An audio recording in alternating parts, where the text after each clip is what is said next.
Presenting Hugh Holland's Clues.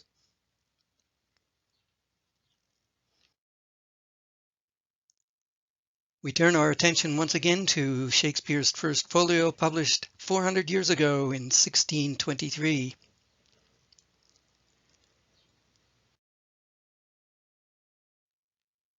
In the front matter is this sonnet by Hugh Holland upon the lines of and the life of the famous scenic poet master William Shakespeare.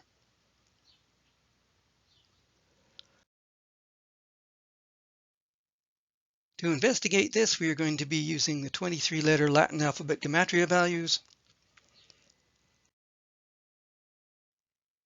and the Latin alphabet repeating count.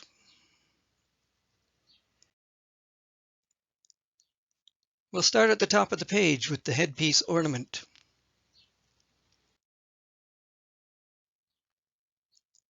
Unlike the other poems in the front matter, this one has an elaborate headpiece ornament.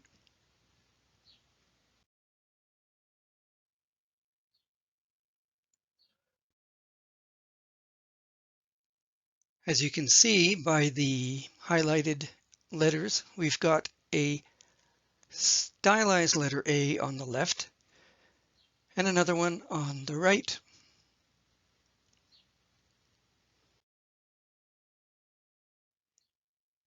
The letter on the left appears to be in light. The one on the right appears to be in shadow. This is meaningful.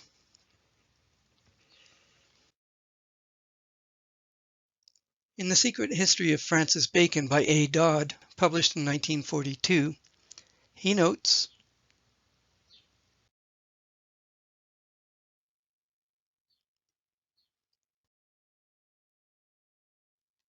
"The light and dark shading of the AAs earmarked the book as one that contains in the shadow more than is openly revealed. They are designed in the form of ladders or a winding staircase, a Masonic symbol."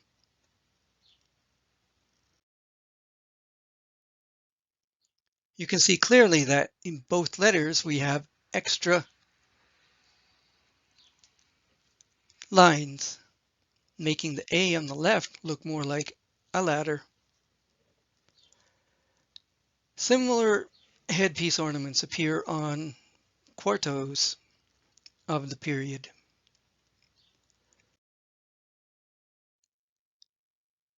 They appear in the 1609 sonnets, the quarto of Venus and Adonis, published in 1593,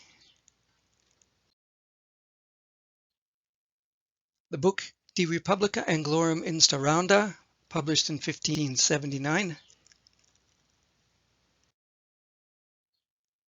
the 1597 quarto of Richard II,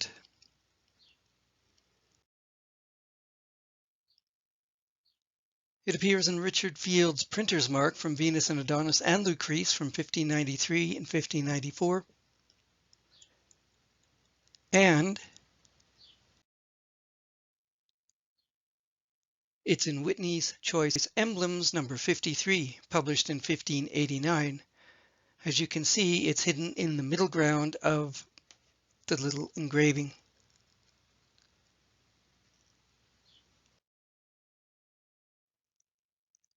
As we have said, it appears in several quartos. This version is in The Taming of the Shrew from 1594.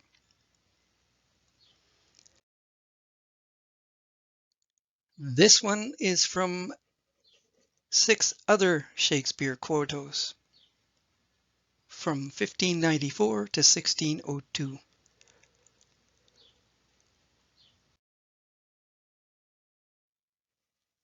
And finally, this variation is on 5 more quartos, giving us an example of 12 Shakespeare quartos that indicate something is hidden.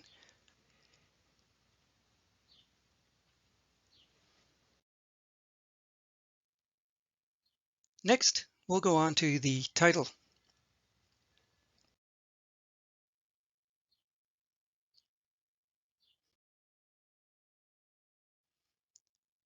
We're going to do some simple Gematria counts.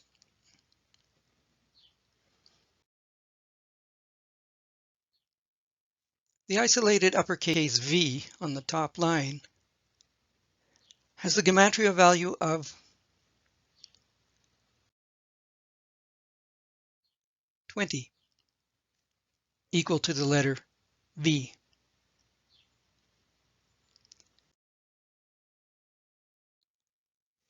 These two isolated I's in William, notice that there are no uppercase letters above or below them, have a combined value of 18.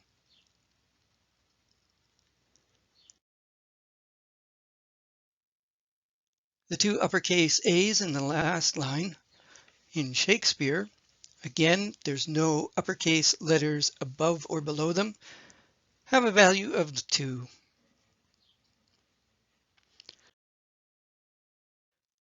"20 plus 18 plus 2 equals 40.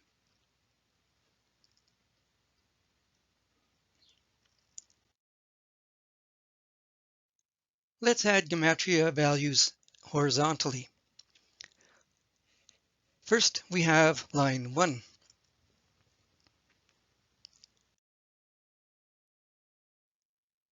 It has a Gematria value of 48. The larger uppercase letter values in line 2 have a combined Gematria sum value of 85.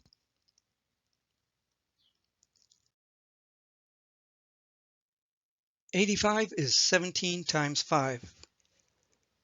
At the base of the slides, I'm going to present a running tally of how many times we can get the number using simple methods.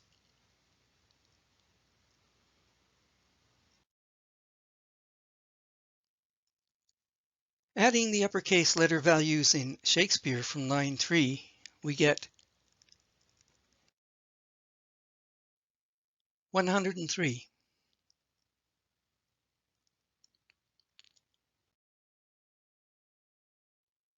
If we add up all of these values, 48, 85, 103, 19, we get 255, which is 17 times 15.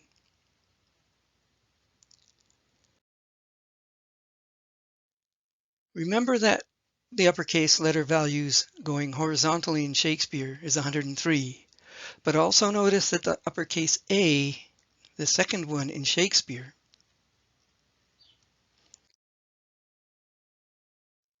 does not have a character above it, whereas the uppercase A at the beginning of the name has a comma. So we subtract that isolated A, the second one, and its Gematria value from our total 103, and we get 102, or 17 times 6.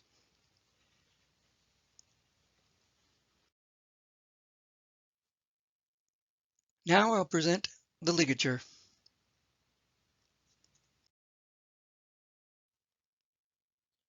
The uppercase W in William is a type 1 ligature that we see in the front matter of the First Folio.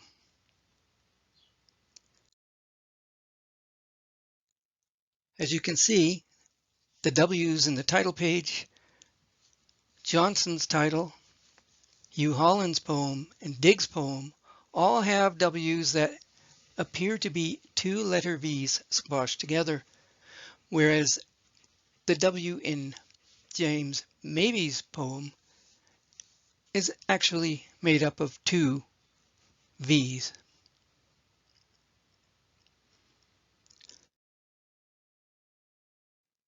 Here is a hidden number puzzle.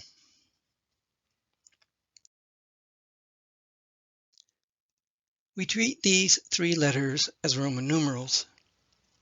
However, the letter M will not be its regular designated value.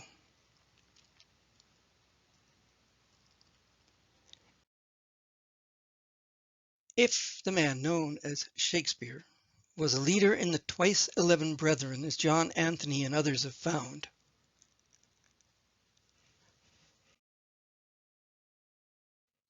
the sum of these Roman numerals is evidence of that. 5 plus 1 plus 5 plus 1 plus 5 plus 5 is 22.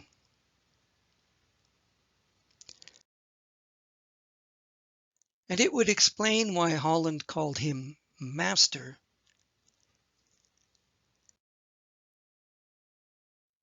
It would also explain why he is called a fellow in the epistle from the First Folio, as we have seen in Orphans and Guardians.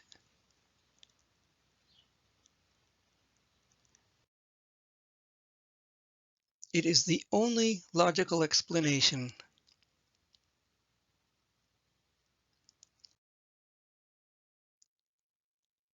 Now we're going to investigate the structure.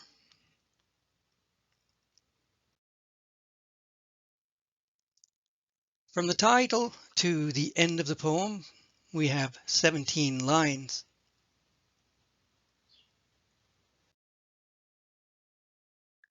There are also 17 Roman uppercase letters in the poem.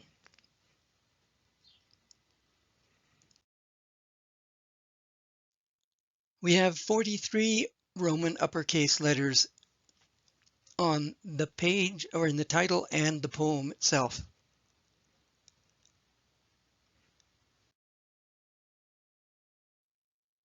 In the Latin alphabet repeating count, 43 is equal to VV.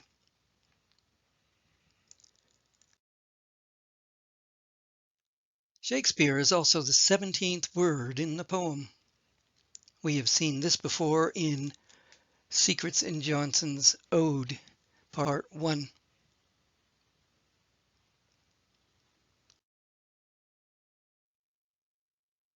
That line is followed by one that has 40 characters. So we have hidden here another 1740 allusion. The first line also has 40 characters to give us a 4017 allusion. Line 4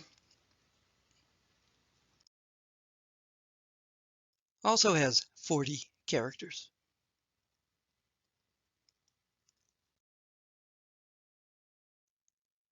Line 5 has 43 characters. And we have seen that 43 is the equivalent to VV in the Latin alphabet repeating count.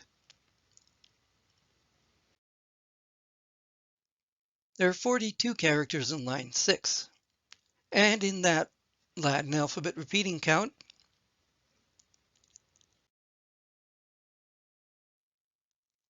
42 equals TT, which could be an allusion to the triple tau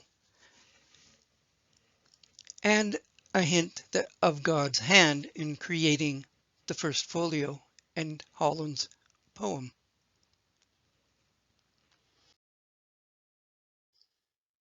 The next line has 43 characters, which is another allusion to the letter VV.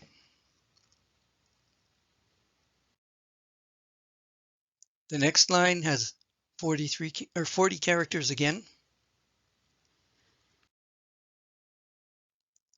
followed by a line that has 17 italic letters for another hidden 4017 allusion. The next line also has 40 characters.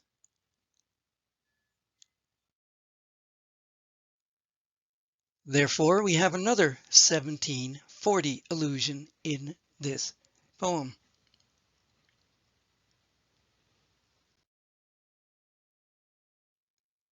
Line 11 has 31 Roman characters. This is a multi-part and multi-step allusion.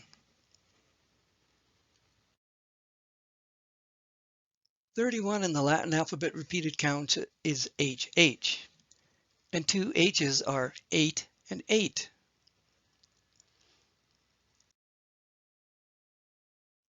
88 is equal to 4 T's in the Latin alphabet repeated count, another allusion to the number 40.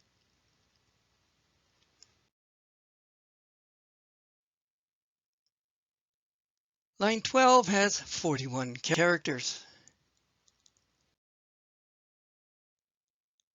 However, 26 are in brackets. 41 minus 26 is 15. The 15th letter in the Latin alphabet Gematria chart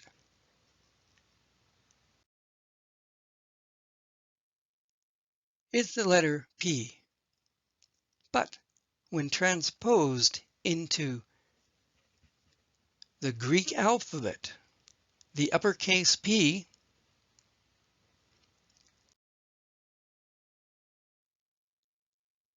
is equal to the Greek letter Rho, which is the Latin letter R, and it has a value of 17 in the 23-letter Latin alphabet Gematria values.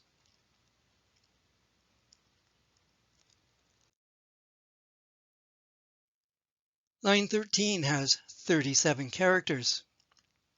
It's an unusual number, but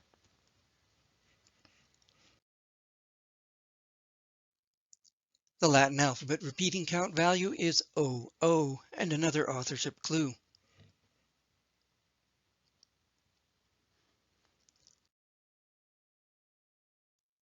Finally, line 14 has 34 characters, which is 17 times 2, bringing our 17 tally up to 9.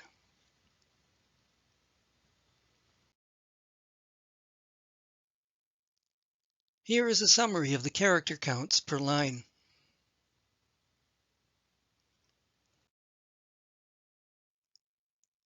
Now we're going to do some simple Gematria sums.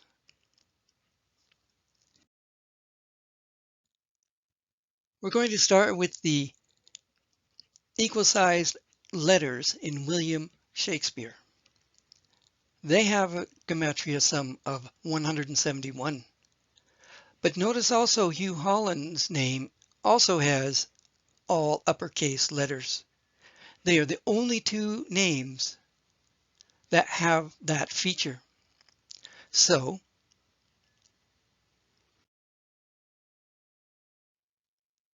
we add the Gematria values to Hugh Holland and get 105. Remember that we subtract smaller values from larger values. And we also can subtract things that are different from a sum. Hugh Holland is in italic letters. William Shakespeare is in Roman letters. So, combining the two methods, we subtract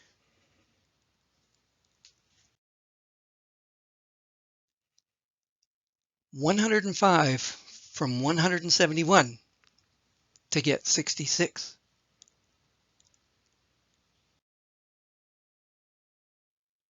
"66" in the Latin alphabet repeating count is VVV. And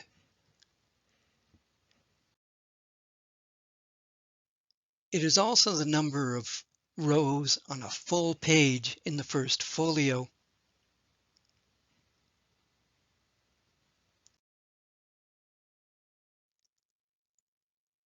Remember that the Gematria sum of the top line is 48.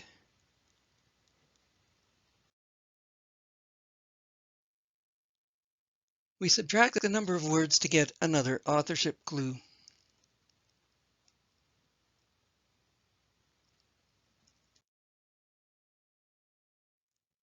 We have seen that the horizontal Gematria sum of line 2 is 85, which is 17 times 5.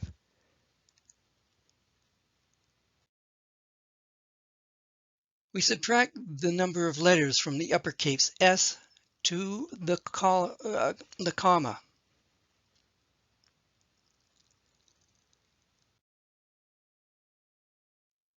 Find the letter value of the remainder.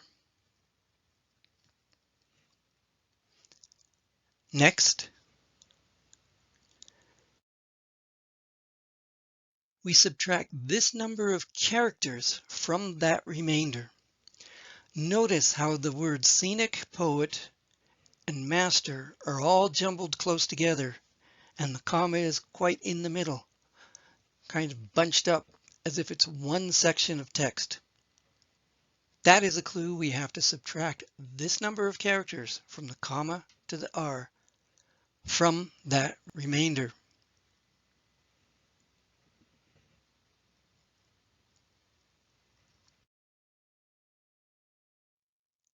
Next, the sum of all italic uppercase letters is 136, or 17 times 9. This brings our 17 tally up to 10.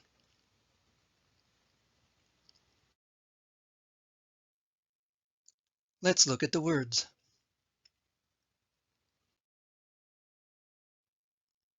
The first line is, "Those hands which you so clapped go now and ring." It's a direct address to the reader. In other words, if you've been to the plays and you've clapped for them, now you have to ring them in sorrow.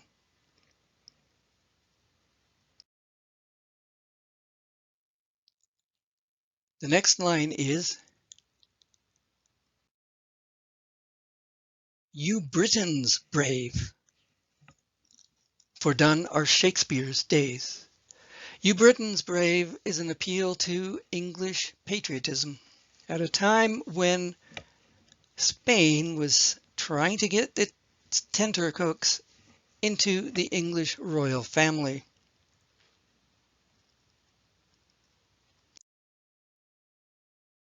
Notice the colon at the end.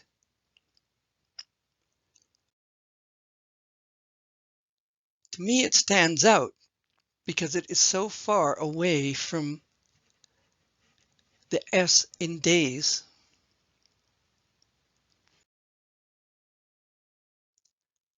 To understand why I believe this is important, we have to look at the line just below it, line 3.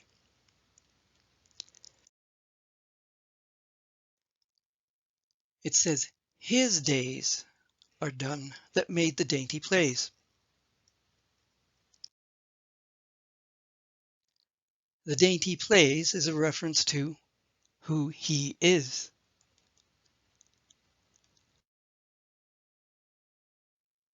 The colon seems to separate two ideas on this pair of lines.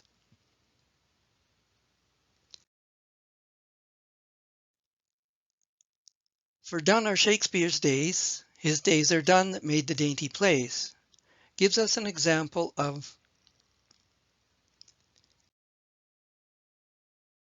epinatos. Repeating a phrase in reverse order is epinatos. In line 2, he writes, "Done are days." In line 3, it's reversed as "days are done."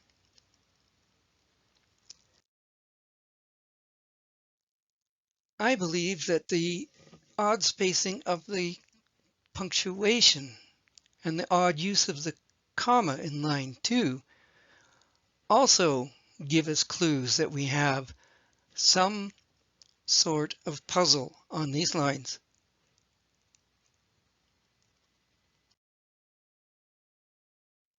Remember that Shakespeare is identified by the number 17.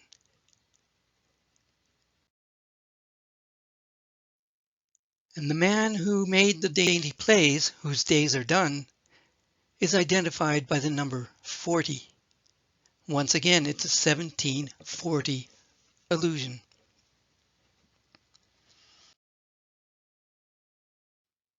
Next is this line, "which made the globe of heaven and earth to ring."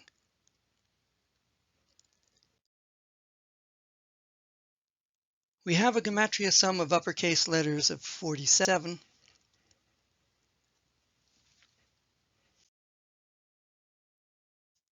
We add the number of words to get 57.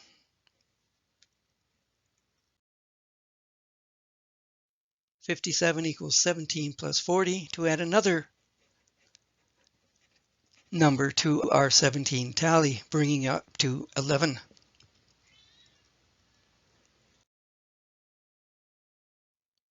Next we have line 5, which is peculiar.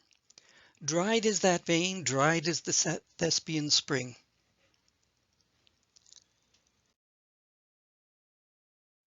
What is going on? Dried, the very first word in the line, is spelled D-R-Y apostrophe D-E.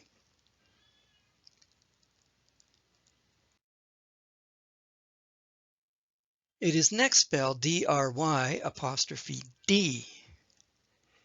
Where is that E? I believe that these are clues of the existence of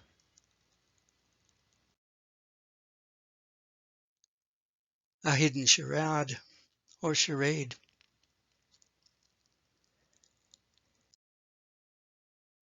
There are 17 characters from the first D to the comma.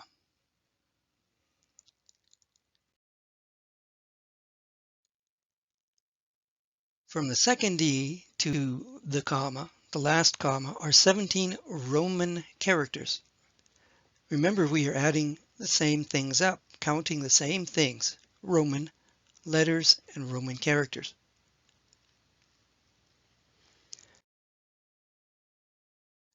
I believe the name starts at the mistake, the DE. And the pattern of letters slash spaces slash letters is a clue where to go from there. Why?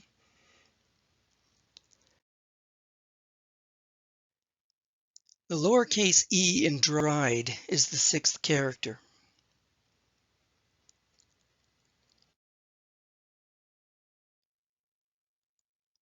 Then we count 6 letters from that to get to the lowercase v.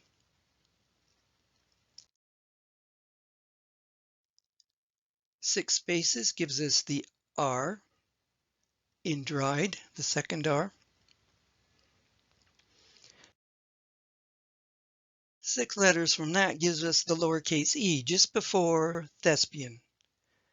So we have letters, spaces, letters.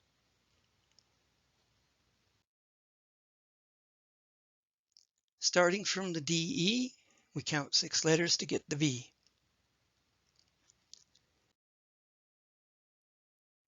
Then we give the spaces to get to the letter R.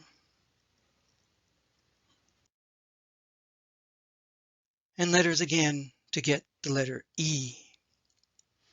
Notice, however, that the V and E combine. What do we have in here? Letters, spaces, letters gives us de Vere, which also happens to have 6 letters.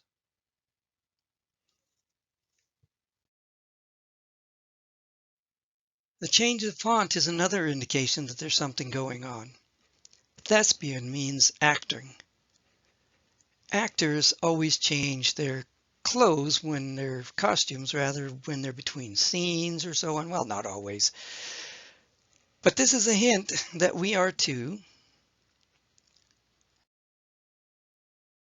disguise the word spring. It will act like a thespian, changing its language. The most common language among aristocrats other than English rather, in England was French. So I'll leave it at that.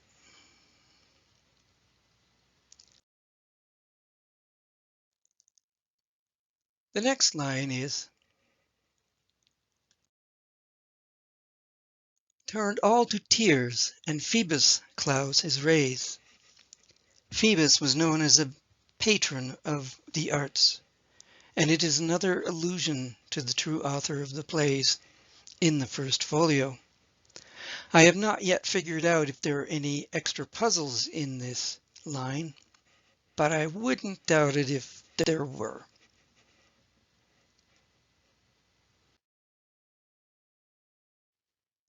Now we get to line 7, the conceit of the poem. In fact, in the sonnets, the 7th line, which is the middle line, often contains the central idea of what the poem is trying to say.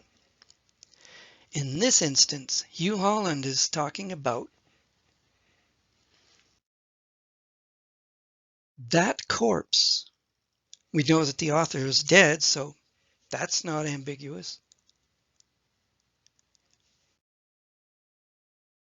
That coffin, again, not very ambiguous. However,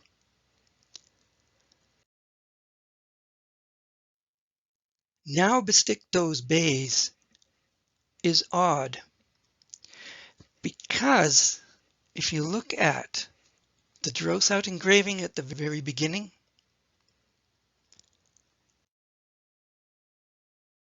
there is no laurel wreath on the engraving, which would be common if the man on the engraving is a writer.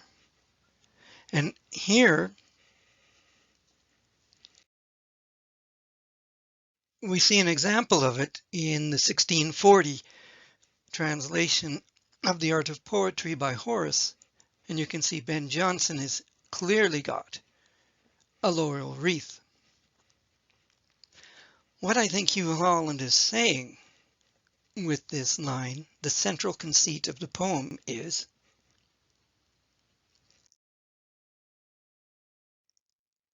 the man in the engraving is not the man who wrote the plays.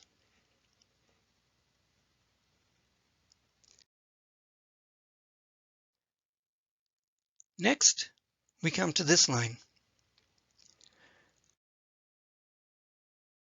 which crowned him poet first, then poet's king. We'll do a simple horizontal Gematria sum.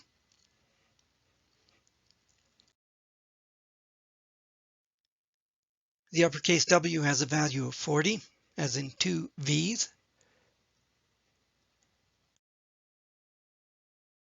The uppercase P in poet is 15. Poets is another 15. And we have the uppercase K in king to give us 80. Double 40 again.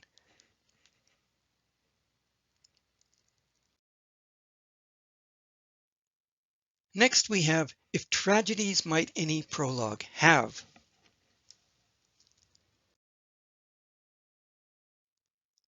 The key here is in the words tragedies and prologue. Are there any prologues in the tragedy section of the First Folio? Because after all, the next line says, all those he made would scarce make one to this. Well, there is.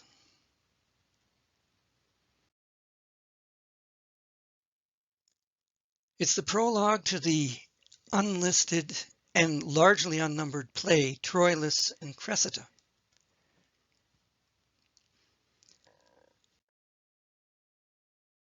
But did the author actually write the prologue?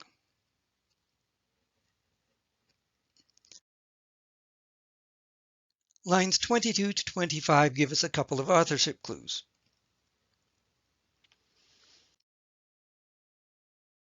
The Gematria sum of the uppercase letters in this line is 28.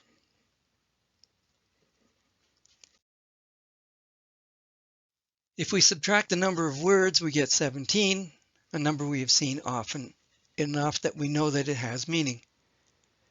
But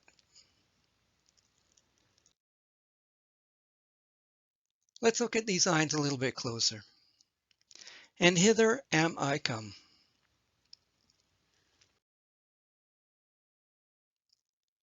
This is the prologue talking about himself.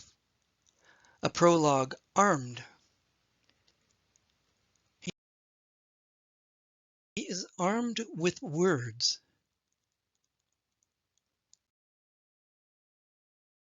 But who armed him? Who armed the prologue?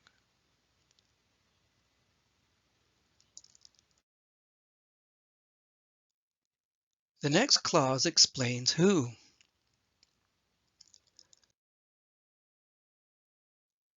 According to this, it was not the author. it reads, but not in confidence of author's pen.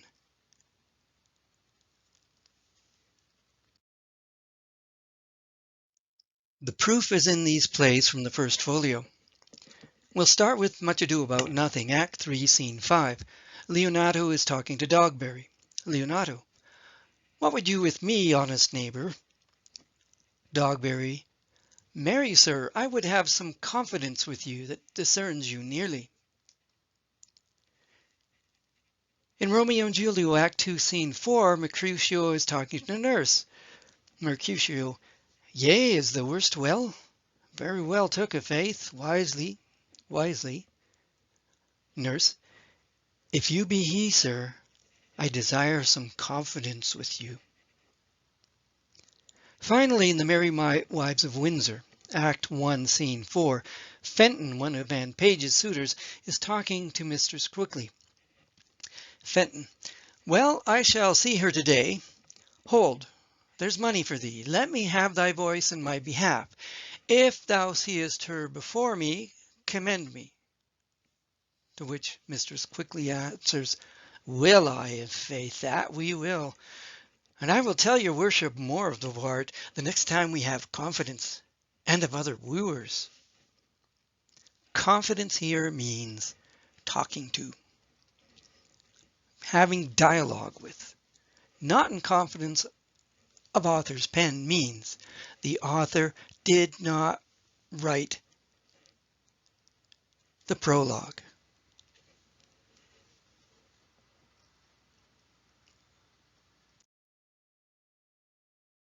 So, was there anything else? You bet.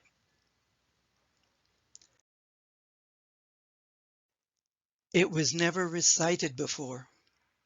Not in confidence of actor's voice.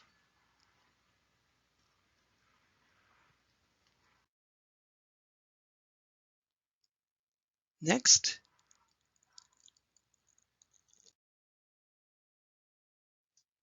all those he made would scarce make one to this. What does this mean? Would scarce make one to this. More specifically, what does this means? Holland is being deliberately ambiguous here. To find out what this is, we have to look at the next 4 lines, beginning with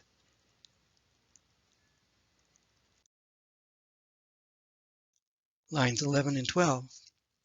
Where fame, now that he has gone to the grave, death's public tiring house, the Nuncius is. Notice he is talking of fame.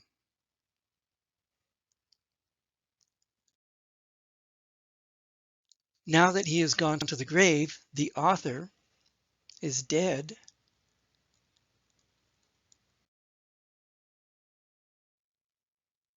His fame, whether or good or ill, will change. Holland is calling the grave death's public tiring house. Not only do we get physical changes after we die, but actors change costumes as quickly as they change roles in the tiring house, which was the little room or tent behind the stage in Elizabethan and early Jacobean theaters.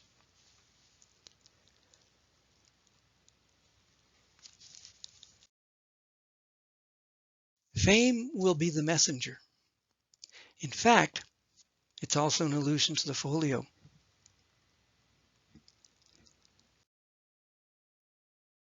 But what again is meant by this? This refers directly to what is in the last couplet.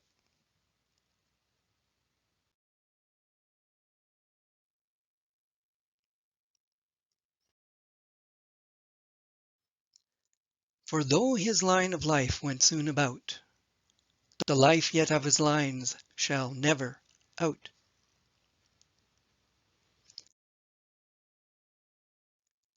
Went soon about is talking about going away too soon.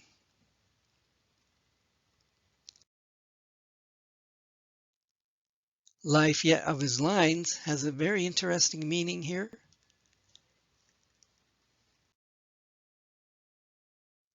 And so does shall never out. In these two lines, there is an example of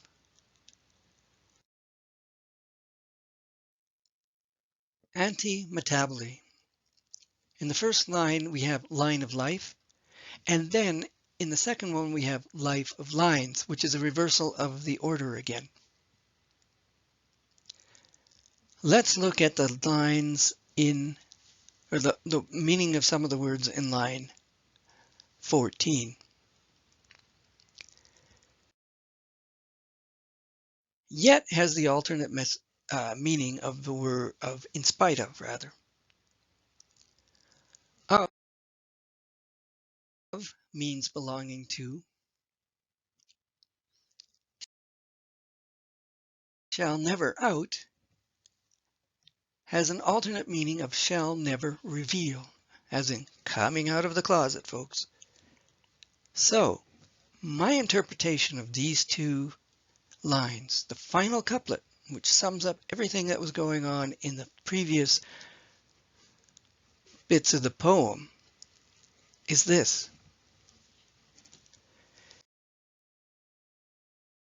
Even if his life was cut short, in spite of that, the life belonging to his lines, or his verse, shall never openly reveal his life. What Hugh Holland is telling us is the author's life is concealed within the plays.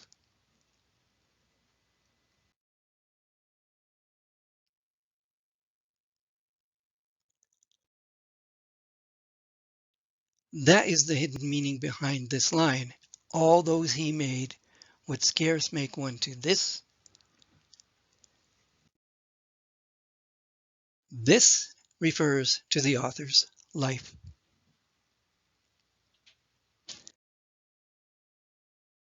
As opposed to the prologues he never wrote.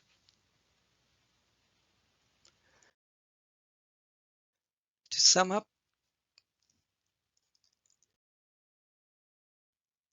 we start the page off with a headpiece ornament that suggests there's something hidden on the page. We have the type 2 W ligature, which is really double V.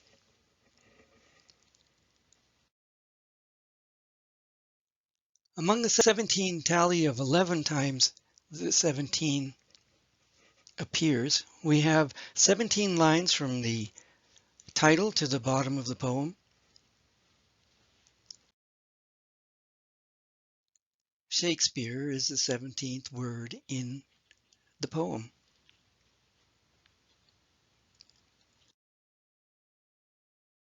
We also have these meaningful character counts for line in which the number 40 appears quite a few times.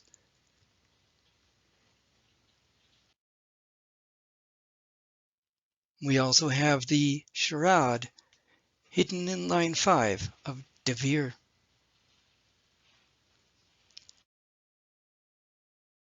In the central conceit of the poem, now bestick those bays, as in laurel leaf wreath, we notice that it does not refer to the engraving on the title page because it does not have a laurel.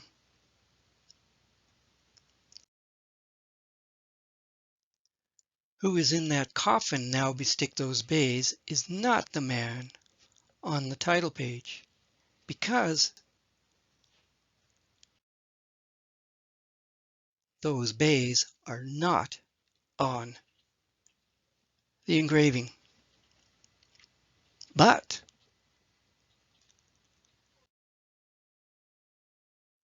this man is in that coffin.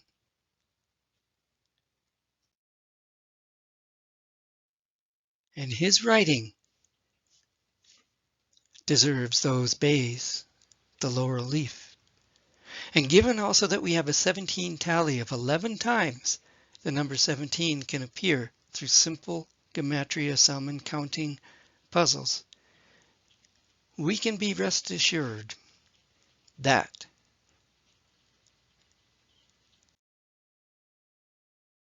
this man in this painting is being referred to as Master William Shakespeare.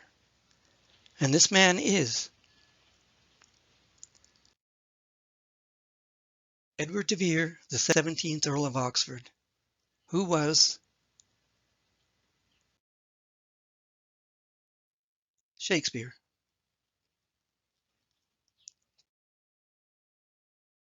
Thanks for watching.